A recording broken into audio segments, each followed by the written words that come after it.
নমস্কার, কলকাতা টিভি ডিজিটালে স্বাগত। আমি অরিত্র রয়েছে আপনাদের সাথে। এসআইআর নিয়ে কিন্তু অনেক রকম প্রশ্ন মানুষের মনে উঠছে, বিশেষ করে এনুমারেশন ফর্ম ফিল আপ করতে গিয়ে। অনেকে ফর্ম ফিল আপ করতে গিয়ে হিজিবিজি করে ফেলছেন, কেউ আবার কাটাকুটি করছেন, কেউ আবার হোয়াইটনার দিয়ে সেটা ঢাকার চেষ্টা করছেন, এবং তারপরে আবার আপনারাই প্রশ্ন করছেন যে যদি ফর্মে ভুল হয় তাহলে কি হবে? ফর্ম কি বাতিল হয়ে যাবে, নাকি আর একটা নতুন ফর্ম পাবো? এরকম প্রশ্ন কিন্তু আমার আপনার সবার মধ্যেই হচ্ছে।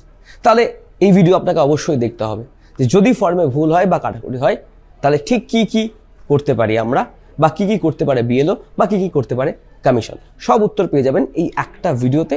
ভিডিওটা শেষ অবধি আপনাদের কিন্তু দেখতে হবে। যদি ফর্মে ভুল হয়, কাটাকুটি হয়, বা কিছু করার নেই, হোয়াইটনার দিয়ে ঠিক করলে বাতিল হবে কি হবে না সেটা কমিশন বলতে পারবে। আপনাদের একটা গুরুত্বপূর্ণ প্রশ্ন, আপনারা অনেকেই এটা নিয়ে ভাবছেন যে যদি আমি কাটাকুটি করে ফেলি ফর্মে, তারপর একটা হোয়াইটনার দিয়ে লাইন টেনে সঠিক ফর্ম ফিল আপ করি, তাহলে সেই ফর্মটা কি বাতিল হয়ে যাবে? কমিশন কি সেটা রিজেক্ট করবে? এটা কিন্তু কমিশনের সম্পূর্ণ নিজস্ব বিষয়, কিন্তু কোথাও কমিশনের তরফ থেকে হোয়াইটনার নিয়ে কোনো রকম নির্দেশিকা দেওয়া নেই। এবং আরও ভালো হয় যদি আপনার এই ফর্মে ভুল, কাটাকুটি ইত্যাদির বিষয় থাকে, তাহলে আপনি বিএলওর সাথে একবার কথা বলে নিতে পারবেন। দ্বিতীয় বিষয় হচ্ছে, যাদের ফর্মের মধ্যে কোনো রকম ভুল হয়েছে, ছোটোখাটো ভুল, তারা কি করবে? হিজিবিজি করে পেন দিয়ে দাগ কাটবেন না। আমরা অনেকেই ছোটোবেলায় কোনো একটা ভুল কিছু লিখলে বা ভুল পরীক্ষার সময় উত্তর লিখলে গোল গোল গোল গোল করে একটা বা হিজিবিজি এরকম দাগ কাটতাম, ক্রিস ক্রস করতাম। এটি করবেন না। এটা করলে কিন্তু সমস্যা হতে পারে।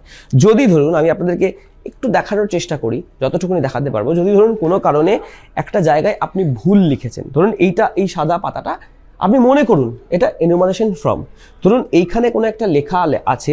আমি ধরুন একটা এক্সাম্পল দিয়ে আপনাদেরকে বোঝাচ্ছি। ধরুন এখানে লেখা আছে ABCDEF, কোনো একটা কালামে ফর্মে। তাহলে আপনার এই ABCDEF লেখাটা ভুল, আপনি ভুল লিখেছেন।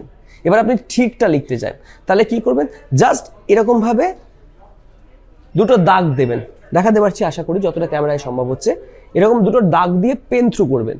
পেন থ্রু করার পরে পাশে একটু জায়গা নিশ্চয়ই থাকবে, সেখানে সঠিকটা লিখবেন। ধরুন ভুলটা ছিল ABCDEF, সঠিক তথ্যটা হচ্ছে 1 2 3 4 5।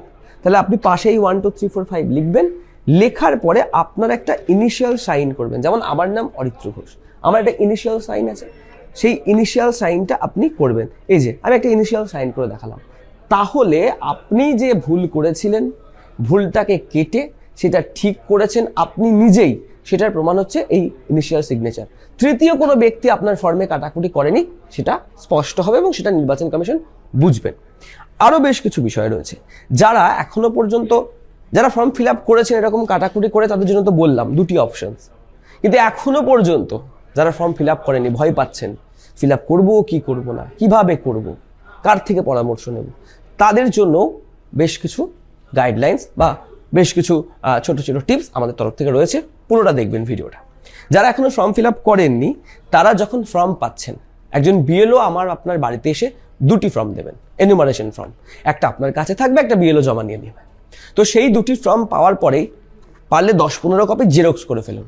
যেখানে সঠিক স্পষ্টভাবে জেরক্স হয় সেরকম জেরক্স সেন্টারে যান, সঠিক কালি দিয়ে আর কি, মানে বোঝা যায় জেরক্স কপি, সেখানে গিয়ে জেরক্স করে ফেলুন। জেরক্স করার পরে ফর্ম ফিল আপ করুন। অরিজিনালটা রেখে ওই জেরক্স কপিতে ফিল আপ করুন, 2-3 দিন ফিল আপ করুন। যখন আপনি বুঝবেন যে হ্যাঁ আপনি সঠিক ফিল আপ করেছেন, অবশ্যই সেটা আপনি বিএলওকে দেখাতে পারেন। যারা এই ফর্ম ফিল আপ নিয়ে, এনুমারেশন ফর্ম ফিল আপ নিয়ে বিশেষজ্ঞ রয়েছেন বা সঠিকভাবে ফিল আপ করছেন, তাদেরকেও আপনি দেখাতে পারেন। এবং দেখে নিয়ে 2-3 বার ওই জেরক্স কপিগুলিতে আপনি ফিল আপ করুন। তারপরে যখন আপনার সব তথ্য ঠিকঠাক লিখছেন, বুঝতে পারবেন, তখন আপনি গিয়ে আপনার যে মেইন ফর্ম সেটা ফিল আপ করুন। তাহলে মনে হয় না এই কাটাকুটি, হিজিবিজি বা হোয়াইটনার দেওয়ার কোনো প্রশ্ন থাকবে। এছাড়াও যদি পুরো ফর্মই কাটাকুটি হয়, ধরে নিলাম আমি এটা একটা ফর্মের পাতা, এটা হচ্ছে টপ টু বটম, পুরোটাই যদি এরকম হিজিবিজি অনেক লাইনে দাগের কাটা থাকে, তাহলে চিন্তা করার কোনো কারণ নেই। তার কারণ 9ই ডিসেম্বর তারপর থেকে 2026-এর 31শে জানুয়ারি পর্যন্ত যাদের নাম বেরোবে না, ওই খসড়া তালিকা যেমনটা বলছিলাম, তারা বেরোবে না, তাহলে কিন্তু তারা চিন্তা করবেন না। কারণ আপনার ফর্মটা তো কাটাকুটি হয়েছে, ভুল হয়েছে, আপনি তো ভাবছেন তার জন্য আপনার ফর্ম হয়তো বাতিল হয়ে গেল। না, কোনো রকম চিন্তা করার কারণ নেই। কারণ এই 9ই ডিসেম্বরের পর থেকে 31শে জানুয়ারি 2026 এই সময়টাতে ধাপে ধাপে শুনানি চলবে।